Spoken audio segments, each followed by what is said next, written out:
नमस्ते दोस्तों। आज हम ज्ञानोपदेश के बारे में जानेंगे। आइए शुरू करें। विद्या के समान कोई नेत्र नहीं है, सत्य के तुल्य कोई तपस्या नहीं है, राग के समान कोई दुख नहीं है और त्याग के सदृश कोई सुख नहीं है। पाप कर्म से दूर रहना, सदा पुण्य का संचय करते रहना, साधु पुरुषों के बर्ताव को अपनाना और उत्तम सदाचार का पालन करना, यह सर्वोत्तम श्रेय का साधन है। जहाँ सुख का नाम भी नहीं है, ऐसे मानव शरीर को पाकर जो विषयों में आसक्त होता है वह मोह में डूब जाता है। विषयों का संयोग दुखरूप है, वह कभी दुख से छुटकारा नहीं दिला सकता। आसक्त मनुष्य की बुद्धि चंचल हो जाती है और मोह जाल का विस्तार करने वाली होती है। जो उस मोह जाल से घिर जाता है वह इस लोक और परलोक में भी दुख का ही भागी होता है। जो अपना कल्याण चाहता हो उसे सभी उपायों से काम और क्रोध को काबू में करना चाहिए, क्योंकि वे दोनों दोष मनुष्य के श्रेय का विनाश करने के लिए उद्धत रहते हैं। मनुष्य को चाहिए कि तप को क्रोध से, संपत्ति को डाह से, विद्या को मान अपमान से और अपने को प्रमाद से बचावे। क्रूर स्वभाव का परित्याग सबसे बड़ा धर्म है। क्षमा सबसे महान बल है। आत्मज्ञान सर्वोत्तम ज्ञान है और सत्य ही सबसे बढ़कर हित का साधन है। सत्य बोलना सबसे श्रेष्ठ है, किंतु हितकारक बात कहना सत्य से भी बढ़कर है। जिससे प्राणियों का अत्यंत हित होता हो उसी को मैं सत्य मानता हूँ। जो नए नए कर्म आरंभ करने का संकल्प छोड़ चुका है, जिसके मन में कोई कामना नहीं है, जो किसी वस्तु का संग्रह नहीं करता तथा जिसने सब कुछ त्याग दिया है, वही विद्वान है और वही पंडित है। जो अपने वश में की हुई इंद्रियों के द्वारा अनासक्त भाव से विषयों का अनुभव करता है, जिसके अंतःकरण में सदा शांति विराजती है, जो निर्विकार एवं एकाग्रचित्त है तथा जो आत्मिक कहलाने वाले शरीर और इंद्रियों के साथ रहकर भी उनसे एकाकार न होकर विलक सा ही रहता है, वह सब बंधनों से छूटकर शीघ्र ही परम कल्याण प्राप्त कर लेता है। जिसकी किसी भी प्राणी की ओर दृष्टि नहीं जाती, जो किसी का स्पर्श तथा किसी से बातचीत नहीं करता, उसे महान श्रेय की प्राप्ति होती है। किसी भी जीव की हिंसा न करे, सब प्राणियों के साथ मित्रतापूर्ण बर्ताव करे। इस जन्म अथवा शरीर को लेकर किसी के साथ वैरभाव न करे। जो आत्म तत्व का ज्ञाता तथा मन को वश में रखने वाला है, उसे चाहिए कि किसी भी वस्तु का संग्रह न करे। मन में पूर्ण संतोष रखे, कामना तथा चपलता को त्याग दे। इससे परम कल्याण की सिद्धि होती है। जिन्होंने भोगों का परित्याग कर दिया है, वे कभी शोक में नहीं पड़ते। इसलिए प्रत्येक मनुष्य को भोगासक्ति का त्याग करना चाहिए। जो किसी से भी पराजित न होने वाले परमात्मा को जीतना चाहता हो, उसे तपस्वी, जितेंद्रिय, मननशील, संयतचित्त तथा संपूर्ण विषयों में अनासक्त होना चाहिए। जो ब्राह्मण त्रिगुणात्मक विषयों में आसक्त न होकर सदा एकांतवास करता है, वह बहुत शीघ्र सर्वोत्तम सुख अर्थात मोक्ष प्राप्त कर लेता है। जो मैथुन में सुख समझने वाले प्राणियों के बीच में रहकर भी अकेले रहने में ही आनंद मानता है, उसे ज्ञानानंद से तृप्त समझना चाहिए। जो ज्ञानानंद से पूर्णतः तृप्त है, वह शोक में नहीं पड़ता। जीव सदा कर्मों के अधीन रहता है। वह शुभ कर्मों से देवता होता है। शुभ और अशुभ दोनों के आचरण से मनुष्य योनि में जन्म पाता है तथा केवल अशुभ कर्मों से पशु पक्षी आदि नीच योनियों में जन्म ग्रहण करता है। उन योनियों में जीव को सदा जरा मृत्यु तथा नाना प्रकार के दुखों का शिकार होना पड़ता है। इस प्रकार संसार में जन्म लेने वाला प्रत्येक प्राणी संताप की आग में पकाया जाता है। यहाँ विभिन्न वस्तुओं के संग्रह परिग्रह की कोई आवश्यकता नहीं है, क्योंकि संग्रह से महान दोष प्रकट होता है। रेशम का कीड़ा अपने संग्रह के कारण ही बंधन में पड़ता है। स्त्री पुत्र आदि कुटुंब में आसक्त रहने वाले जीव उसी प्रकार कष्ट पाते हैं जैसे जंगल के बूढ़े हाथी तालाब के दलदल में फंसकर दुख भोगते हैं। जैसे महान जाल में फंसकर पानी के बाहर आए हुए मत्स्य तड़पते हैं, उसी प्रकार इसने जाल में फंसकर अत्यंत कष्ट उठाते हुए इन प्राणियों की ओर दृष्टिपात करो। कुटुंब, पुत्र, स्त्री, शरीर और द्रव्य का संग्रह, यह सब कुछ पराया है, सब अनित्य है। यहाँ अपना क्या है? केवल पुण्य और पाप। परमात्मा की प्राप्ति के लिए विद्या, कर्म, पवित्रता और अत्यंत विस्तृत ज्ञान का सहारा लिया जाता है। जब परमात्मा की प्राप्ति हो जाती है तो मनुष्य मुक्त हो जाता है।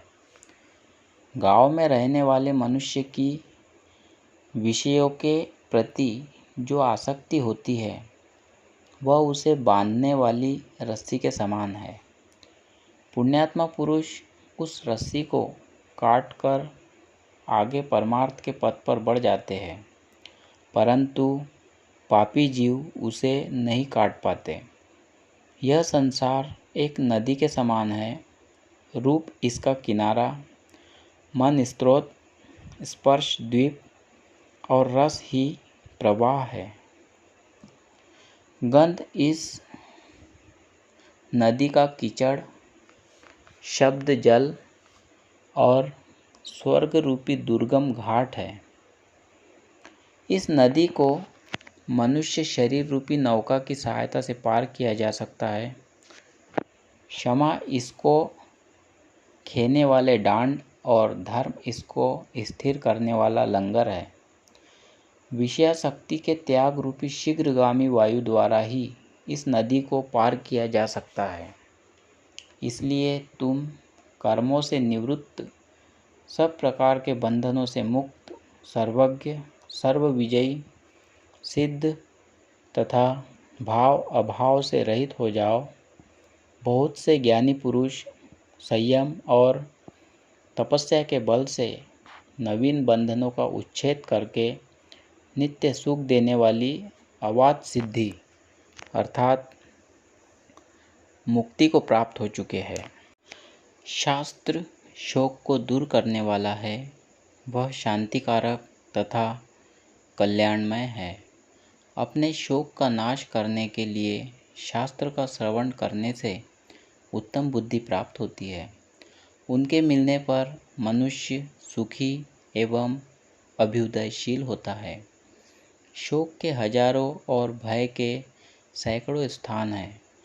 वे प्रतिदिन मूढ़ मनुष्य पर ही अपना प्रभाव डालते हैं। विद्वान पुरुष पर उनका जोर नहीं चलता। अल्प बुद्धि वाले मनुष्य ही अप्रिय वस्तु के संयोग और प्रिय वस्तु के वियोग से मन ही मन दुखी होते हैं।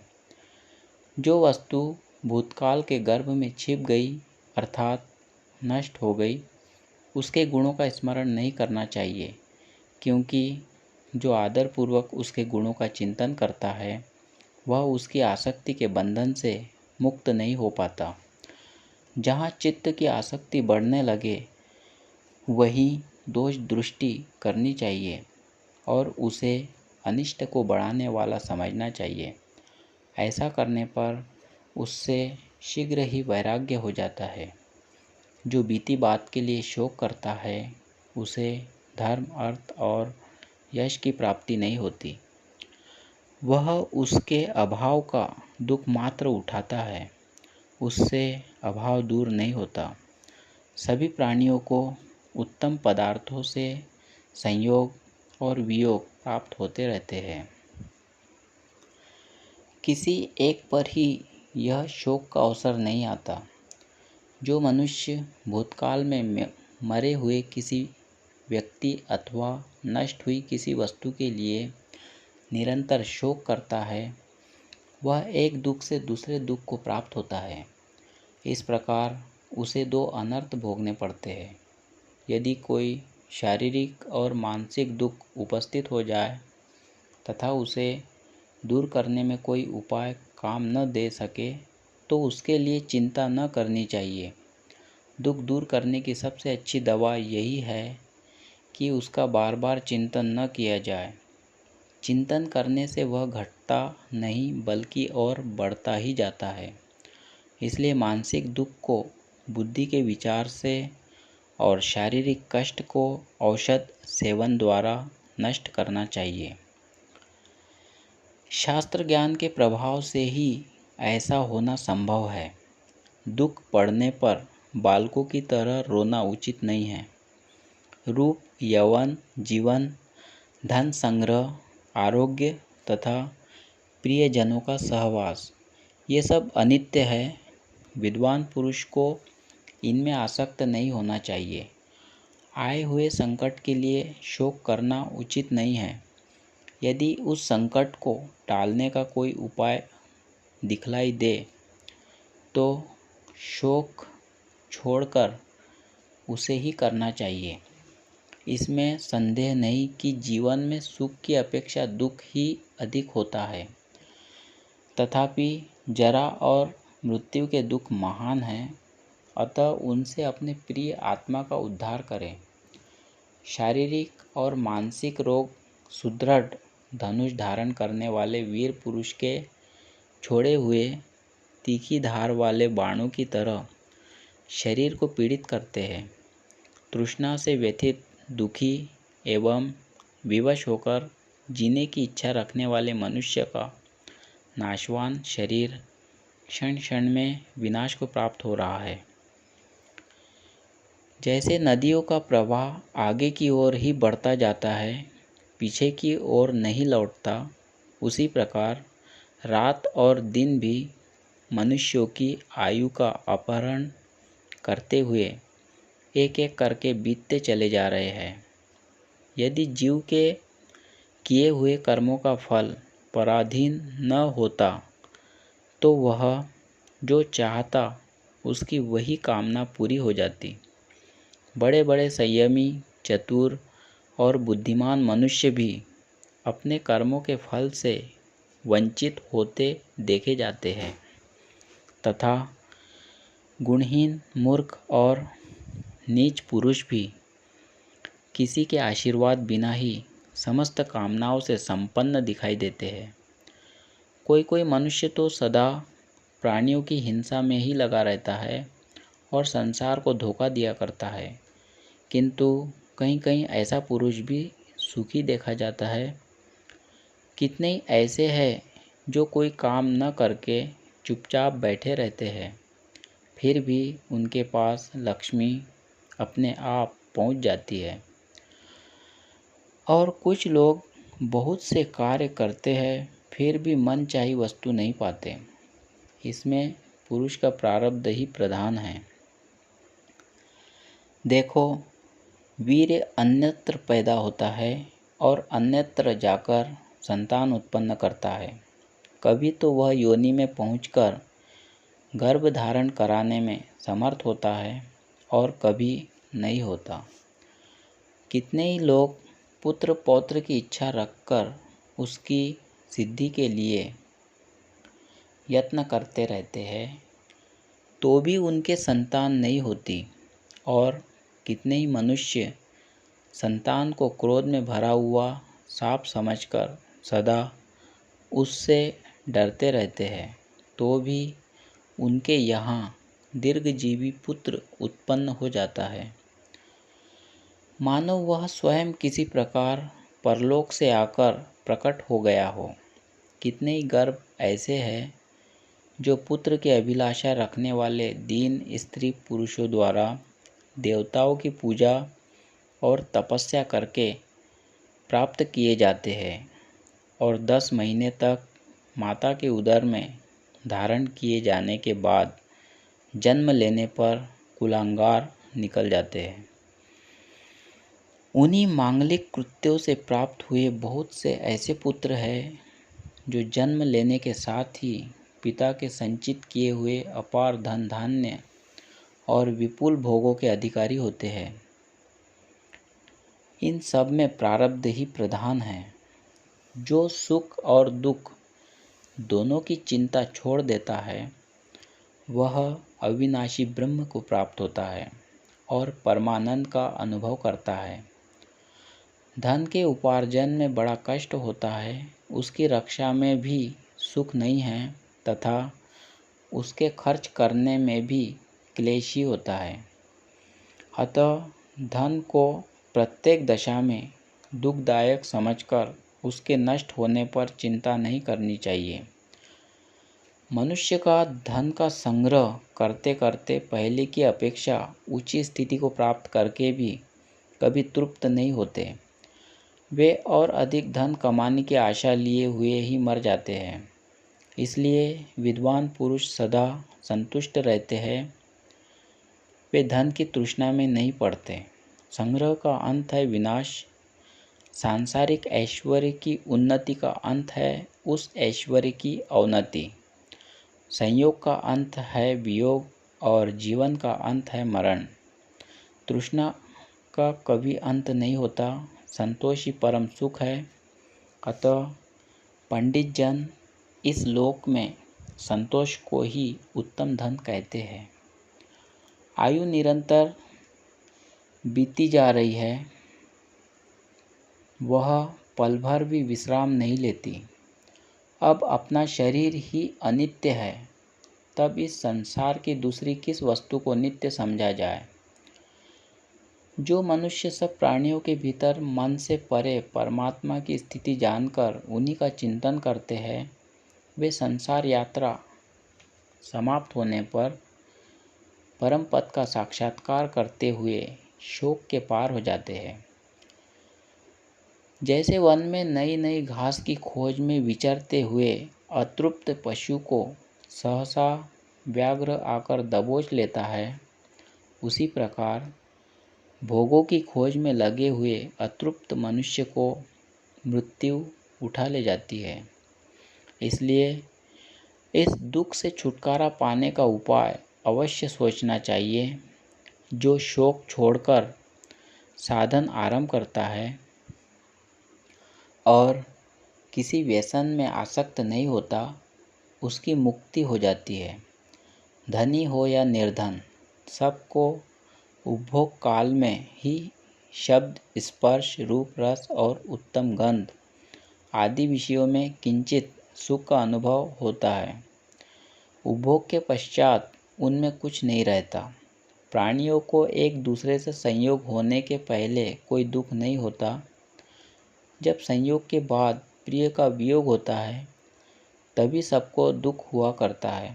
अतः विवेकी पुरुष को अपने स्वरूप में स्थित होकर कभी भी शोक नहीं करना चाहिए। धैर्य के द्वारा शिश्न और उदर की, नेत्र द्वारा हाथ और पैर की, मन के द्वारा आँख और कान की तथा सद्विद्या के द्वारा मन और वाणी की रक्षा करनी चाहिए। पूजनीय तथा अन्य मनुष्यों में आसक्ति हटाकर शांत भाव से विचरण करता है, वही सुखी और वही विद्वान है, जो अध्यात्म विद्या में अनुरक्त, निष्काम तथा भोगासक्ति से दूर है और सदा अकेला ही विचरता रहता है, वह सुखी होता है। जब मनुष्य सुख को दुख और दुख को सुख समझने लगता है, उस अवस्था में बुद्धि, सुनीति और पुरुषार्थ भी उसकी रक्षा नहीं कर पाते। अतः मनुष्य को ज्ञान प्राप्ति के लिए स्वभावतः यत्न करना चाहिए, क्योंकि यत्न करने वाला पुरुष कभी दुख में नहीं पड़ता।